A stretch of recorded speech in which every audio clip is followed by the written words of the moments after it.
Hi, my name is John Messina, and I'm host of our TV show, Hey Coach. And with us, I have former athletic director from South Fork High School and Jensen Beach High School, R.J. Costello. John. And Michael Lindgren, former school administrator, and many, many other titles from Morton County. But thank you guys for coming. What we're going to do is kind of talk today on this show about college athletics and how it, high school athletics, mature into college athletics and different things that are going on in college athletics now that have changed over the years. Obviously, the number one topic is money and how much money is involved. You see how much money the NCAA football championship. I know your former school, Clemson, won. I want to get that Tigers, out. Go Tigers. I want to get that out right away.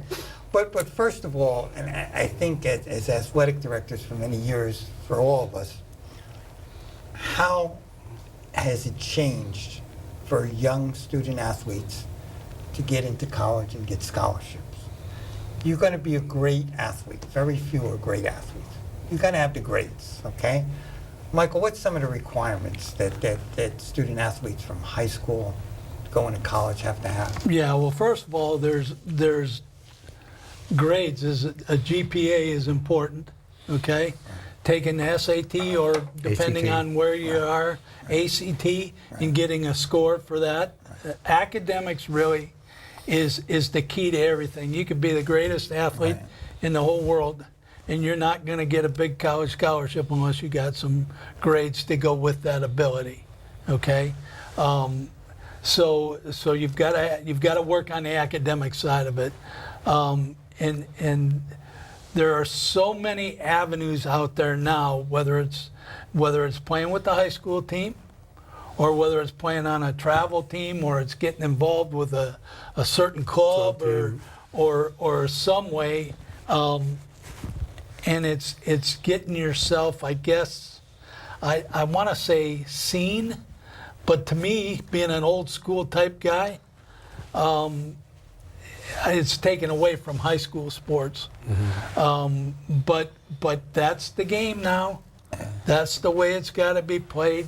So you've got to be willing to sacrifice some other things if you want to get that scholarship. And in some ways it's good because those colleges are paying a lot of money to have you go to school, okay, and paying for your Well, we got the bright futures too if they stay in Florida and everything, yeah. But at the same time, it's harder on the high school athlete. There's so much more A lot of pressure than there used to be when I started coaching on the kids that really have that desire to go. And then how do we help the kids, high school kids, face the reality that as much as you may want to play, you're not going to go to Miami, University of Florida, because you're not at that level. And how do we get them to see that there is value in athletics, but it may not be right at the big Division I schools. Mike has a real good point there, and you know how all of us parents are when we get mail.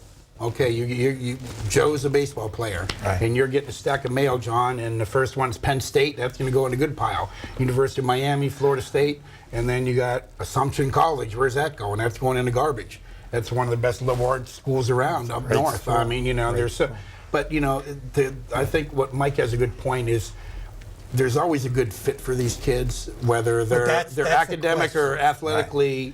They're far above everybody else, though. If they're going to play Division I, Division II, but and it's a good fit. What the coaches are like. Do they have a younger staff? Do they, or is this coach every 2 years going to jump somewhere else for more money too? I mean, you're going these 18-year-old kids are going to these schools because of the head coach and the staff. Right. But I mean, look at the turnover rate in football this year, and they're still trying to find football coaches. So, well, you look at the situation that happened with Miami. Manny Diaz, who's a great guy. I remember when I was down in Miami. Went to Temple, and he's back in Miami then. Yeah. He recruited all those players to go to Temple to go play for him, and I'm pretty sure they're locked into. If they signed the national letter of intent, I don't know how binding it is at the coaches league, but they were going to Temple for him. One point you made, Mike, which I thought was great, a lot of parents want to know, we want to get our kids seen. We want to play in as many teams. We want to play in this travel ball. I went to a sportsmanship award banquet about 10 years ago up at University of Florida.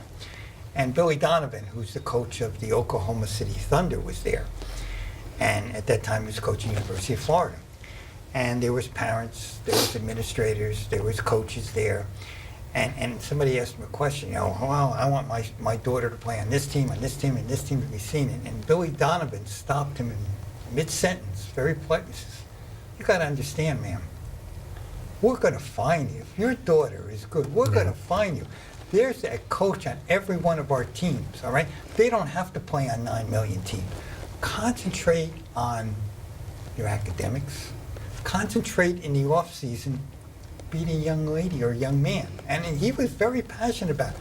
We're going to find him. And another thing he mentioned, and a lot of things, college coaches never look at stats. A few years ago, we had a real good football player at Centennial, and I had Nick Saban come in. I had the coaches from Michigan come in, coaches from Florida State come in. They never once asked me or our head coach, Ron Parker at that time, about how are they playing on the field? What are they like? We know what they're like already. Yeah. Tell me about their academics. Tell me if they're Have they a been good in the kid. dean's office? Have Have they been in trouble? What classes are they taking? Tell me about their parents. And that's something we have to get out a little bit more. But now you look at colleges, and we talked about in our last show about due to the legislation, students are able to switch schools. Okay, look what we're doing in college now. If you don't start, I'm out. Okay. Now the NCAA, and correct me if I'm wrong, unless you get a waiver signed, you have to sit out a year, unless you're a graduate student. Now, a lot of times you got to realize we don't graduate in 4 years anymore. Well, John, the funny thing was Clemson, their first game of the year, I think they played Furman. The quarterback from Furman already graduated from Furman, was taking master's classes at Clemson, and they played Clemson. He was the quarterback of Furman.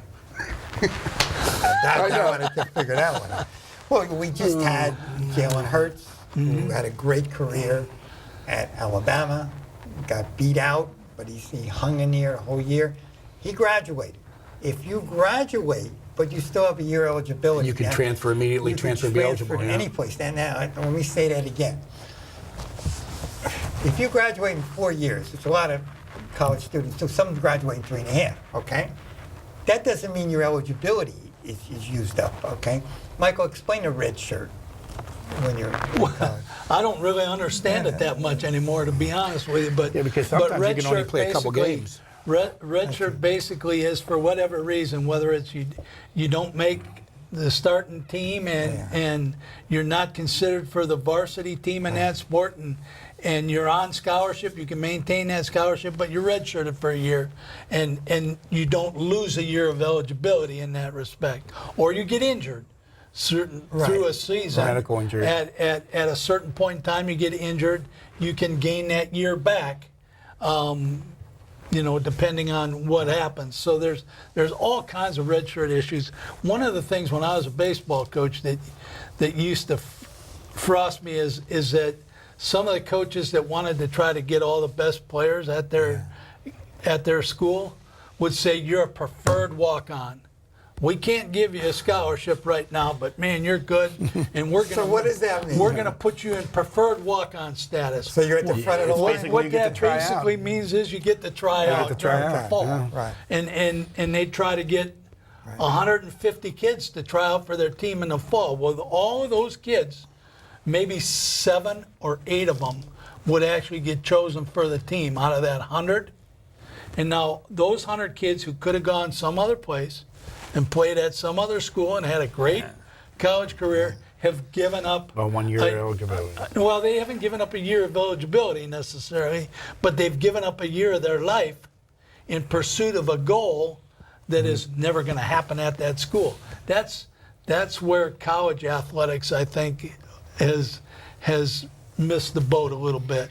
But As far as redshirting, there's so many new rules about redshirting. I think actually you can even play in a football game You for a can couple have games, four up to games. four games, and then you can redshirt after 4 games. So you actually almost get half a season in. Yeah, if I didn't start, Yeah, right. and I think I was supposed to start, after 4 games, I can, Coach, would you redshirt me, please? How Well, Yeah. and I just another don't thing- understand it. Another thing, I don't think it's publicized that much. Your scholarship is 1 year renewable. Yeah. Okay? What? Oh, I got a scholarship. Well, guess what? If your coach leaves down the road, you might not have that scholarship. You got to be careful. And you know, the NCAA has some antiquated rules and regulations, to say the least. You know, the coaches can leave, but then the kids are still there and they can't leave. You know, I think this graduate transfer is almost like another season, the way people are transferring in and out. And now we have another thing that hopefully might not go down to the high school level, is you have your college players, they have finished their season, their team is not in the national championship, which only 4 out of 130 teams go if you're Division I, but they're in a bowl game. And the bowl games, when we were growing up, wow, the Orange Bowl, the Rose Bowl, now it's all commercialized. They're sitting out so they don't get hurt and they help their draft status. But how about their team? What do you think about that? Well, like Mike said, I'm old school too, and you know they're part of the team. And if you're the starting quarterback, you're the starting quarterback until the season's over. And if they got another game, they should be playing in that game. Where I can understand though, if you're a projected first or second round pick, that you have a couple $1 million coming, and you come from this kind of family, and that you could really use that. But I think you have to play with your team. I'm kind of upset with our quarterback at West Virginia that he didn't play with our team for the bowl game, and that's how we lost to Syracuse. But yeah, I mean, when you sign up to play, you play till the darn season's over, and the season's not over until the bowl game, and so you need to be a part of that. So I think he and all the players that do that let a lot of people down, including the staff. But I do have a side to me that I can see why they're deciding not to do that. But it's almost like the bowl game is the first game of the following season that you're getting ready. So, you know, if you don't want to win that bowl game, which you know, of course you want to try to win it, but if you don't want to win it, let's play all my kids coming back next year and see what kind of team I'm at.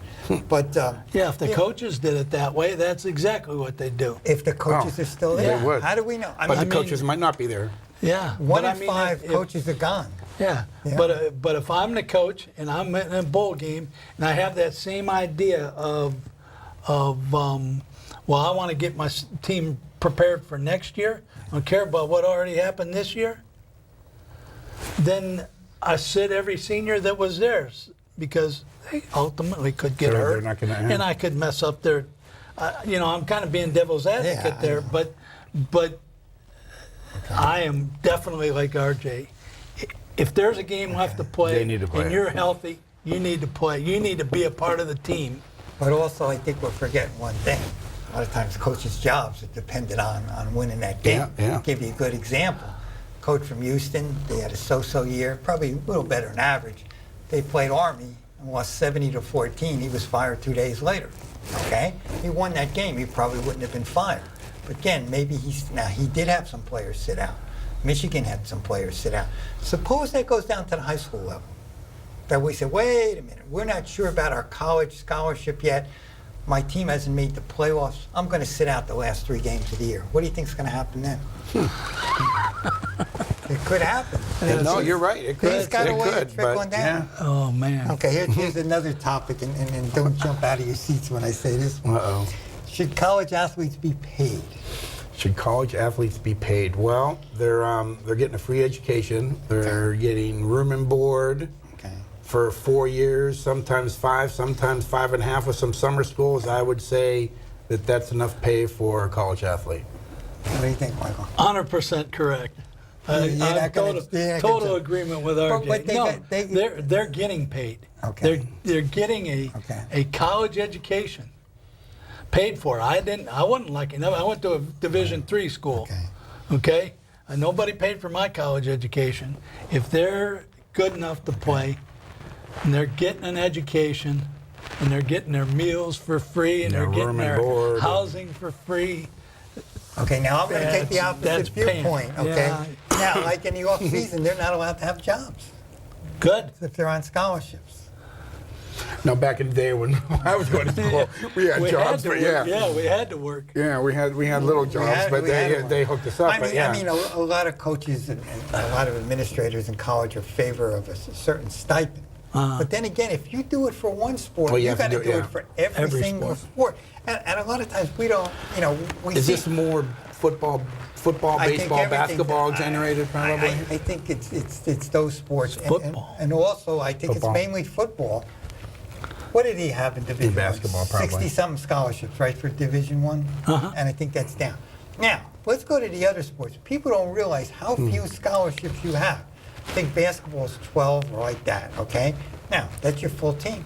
Somebody's hurt. When I was at West Virginia, we had 6 full scholarships 6 because full we were scholarships. competing Yeah. outside of the Pennsylvania League, and we had 6 scholarships and we had 40 kids on our team. So everybody split up here in books, a couple fulls, and that was it. So what do you do if you don't have a scholarship and you're not allowed to work? There's the question for you. If you don't have a You scholarship, don't have a scholarship, you're on the team, then you're not getting a stipend either. then you should be allowed to work. But that's not the way it is, though. If you're on the team, you can't go out. The young man who was the kicker at Port St. Lucie High School, very good kicker in high school, went to University of Central Florida. Okay, I can't remember his name. Very nice young man. This was like 4 or 5 years ago, About even less than a couple that. years ago. He went to Central Florida, okay? He had all these trick shots that he would do with football. He did a YouTube video. I saw him on YouTube, yeah, He kicking made like some drop money kicks and because stuff. he wasn't on scholarship, and he needed that money for things. NCAA says you're ineligible, okay? You got to give that money, you got to get it for YouTube. And I guess Wow. he decided to go in a different direction. But see, there's where you come in, you have the have and the have-nots, when it comes Yeah. to it. Now, obviously, you could turn around and take the other way. Football subsidizes every single program in most Division I schools. No, all of them, yeah. In all of them. You got Tennessee, you got Football, Dana. football and basketball are the only Football, two basketball. With money the- revenue sports, I think. with Football and the- basketball. Okay. Now, wasn't there a lawsuit a few years ago by a player from Villanova? I'm pretty sure it was Ed Pickney. They had an NCAA game, video game, and they were using all the likeness of college players, okay? For and they that? were making money off of that. And he says, wait a minute, that's me out there on the game. Why? How come I can't get Why in? can- yeah. Why can you Why get can in? they Why do it and I can't I can't? get in? So there's another question there. I mean, I still say that if they're getting paid, if they're getting a college education, and they're getting their meals and everything, they are being paid. But it's not about an education anymore. Okay, because let's take basketball. Okay? Yeah, they're not going to. They're going to be there. What, 2 years, and then Not 2 years, 1 year. 1 year. 1 year. Basketball's 1, and what, baseball's 3. Baseball's three, and football's 3. Like baseball's 2, and in your third year you can go. All right, let's take, it's a very, very controversial topic. The one and done. Okay, what does that mean? Okay, when you come out of high school, the new rule that the NBA put in is unless you're 19-something or you got to go to college for 1 year, you can go overseas and play, you can go anyplace else, but you can't get drafted until then. So now these great high school players who can play in the NBA, they really can at that level, okay? They're going to Division I schools. Years ago, it was only a few schools. Now you got a great Duke and academic school Kentucky like and, Duke yeah. and Kentucky. Those kids are coming in there, okay? When the basketball season's over in March, do you really think they're going to class? Okay? All right? and they're on scholarship. They're on scholarship. They're on scholarship. But do they have to successfully complete that year, or no? They can. No, just, once they're done. Ben Simmons, who played for Philadelphia 76ers, great program on Showtime about him. He came from Australia. He went to, I'm pretty sure it was Mount Verdi or IMG Academy in Florida. Western Florida, okay? Then he went to LSU, okay? 2 or 3 different times. And he seems like a great young man, great family. Coach says, I'm sitting you down because you're not going to class. Now, think of the basketball season. Basketball season covers 2 semesters. First semester's over in December. What happens when the first semester's over? No matter what they do second semester, they are eligible the or whole year. ineligible. You just stop going to class. He said it right on the show. He said, I'm not going anymore. And, And you knew he was going to get drafted. he knew and, he was going to be, the first or Wow. second draft pick. And now here's the coach's thing, okay? I'm going to bench you, okay? You bench him, you don't win. You don't win, you don't have a job. It's sort of like, I think this one and done, I don't know how how can you really say they're college athletes? I would rather see them, if they're that good, go right from high to the school. pro. Right. Right from high Or school, have a yeah. developmental league where you're paying somebody, 75, 80, 100,000. Like baseball minor leagues. Well, I'd like Baseball also to have all 3 sports, major sports like baseball, basketball, and football, all in the same sport. Not 1 year, 2 years, and 3 years, but they all got to go to school 2 years, Well- or they all got to go to school 3 years, or See, I think or that- just go right after high school. With But- football, I don't think they're physically, Physically ready. Okay, I don't think they're physically ready. But just and you look at mentally too. Mentally, I mean, Mentally. NFL and just and having all that money, your Yeah. life's going to change. A lot of these young men and women come from areas that they're not really developed. Some do, some don't. But you look at a school like Duke, which is a great academic institution. Outstanding. Years ago, they would never have one and dones. I think Coach Krzyzewski always criticized that. Now he's the king of one and dones. Okay, but you know what's him in the Kentucky coach, right? yeah, but you know what's the thing now? You're seeing a lot more upsets in college basketball than any other sport. You know why? Because those teams that are not at the top, but are on that second level, they got their guys there for 4 years, Yeah. and they're playing together. And sometimes you got 22-year-olds playing against 19-year-olds, and in the one and done, you have a little bit of upsets in there. That's why, with the NCAA and how they do it in basketball, much different in football. They let everybody in. If you're good enough, you get in. But that's just, I think a lot of times, as we mentioned, our college sports now are all based on money Yeah. and revenue. I mean, look at the games on TV, and I want to be on TV, but I just think it's a lot of hypocritical. I go to play for RJ.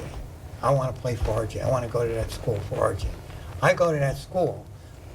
I'm going to take care of you, Mr. and Mrs. So-and-so. I'm going to take care of your son. By the time he enrolls, the coach is gone. Don't you think that should free up everybody? Or he's here that first year and then he leaves at second year. Now is he going to stick around for 3 more years, or is he going No, to he's transfer? one and done. He's out yeah, no he's matter one and what. done. He's out no matter what. I mean, there's so many, it's a whole culture now. I mean, you go way back, 30 or 40 years with college sports, and you just look at the football championship. I mean, the buildup is terrific, we could talk all day, should they expand to more than 4 teams? One of the arguments I heard against, and I couldn't stop laughing, well, they're going to miss school time. Okay. The playoffs are during the break, okay? We don't want to play in any more games. There's too many games. High schools are playing 15 games if they go all the way, okay? Yep. It's spread out. I mean, money is driving everything, You think of It how is. do you think Yeah, about that? that's absolutely correct. It's just driving that. And I think we forget about getting the education. I always see these pro athletes, and it touches my heart. I went back to school and got my degree because I promised my mom. Whether you did it online or nothing, you went back and got it. There's probably young men and women that study very well, that their academics are doing very well, but there's other ones that probably never went to class. Yeah. And it's changed a lot. But most of the agents build that in their contract, though, too. I mean, if they're going to be a first rounder, second rounder, and if they're going to get hurt, that they'll have the option of, we'll pay for your college, if you do get hurt, or if you want to Yeah, go I back know to in school. baseball that was one of the big things that if they were trying to sign a kid out of high school Okay.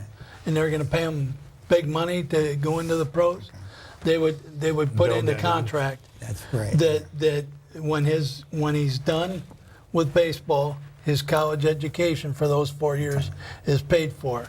That was a big thing. Here's a great question for you. Kyler Murray, great football player at University of Oklahoma, also a great baseball player. He already was the first round, the 9th pick in the first round for the Oakland A's. He signed with Oakland. They gave him bonus money already. But now he's got that money. He's still able to go play football for Oklahoma, had a phenomenal year, won the Heisman Trophy. What does he do, RJ? Football or baseball? I mean, if I were him, I'd go baseball because he's only like, he says he's 5'10". I think he's 5'8", 150 pounds. He could get busted in half one NFL game, but I think he likes football better than baseball, and I think he's going to jump on and try to get drafted. And if he's one of the first choices picked, I think he's going to probably have a little football career before his baseball career. What do you think? I definitely think if I was sitting down looking him in the eye, I'd tell him, look at the average age of an NFL football player. That's a great point. Look at the average number of years you get to participate in that sport, and then look at baseball. Right. They're two different sports. You can get hurt in either one, but the chances of having a long baseball career, and you know what? I still believe that if you make a commitment, you should follow through on that commitment. And that means no matter what else comes your way, He committed to baseball He first. committed to that program first. He can go to work. He can gonna make a lot more money than you and I would ever dream of making, okay, in baseball or football. But he's made a commitment. And if I was looking him in the face, I'd say, son, I want to encourage you to follow through on your commitment. That is a life lesson that is going to be great if it's taught now. It's going to be harder to teach after he's gained millions of dollars going football and then coming back he gets for hurt baseball, in a year, and now what does he do? Where does he go? What does he do? He doesn't have his degree. But now, who was it? It was Bo Jackson. Who was the other football Deion player? Sanders. Deion Sanders. That's right. Sanders Bo did. Jackson and Deion. They played afterwards. It was tough on them. Yeah, it was. It was tough on him. Michael Jordan, one of the best athletes in the history of athletes, he tried it. He found baseball wasn't as easy as everybody thought it was. We're forgetting Tim Tebow. Yes. He's still at it. I know he's still at it. But He's still at it. He's on his honeymoon right now. Oh, Is he getting that's married true. or? That's true. At 31 years old, he's still at it. Yeah, he's still trying. Yeah. Yep. Fine young man, but He made the Mets a lot of money. he made the Mets a lot of That money was- in spring training. Well, listen, time goes by quick. I really want to thank you guys for taking time out of your busy schedule today, coming down and joining me on the show. Thank you, John. Thanks, John. Thank you. And Yep. welcome to another edition of Hey Coach.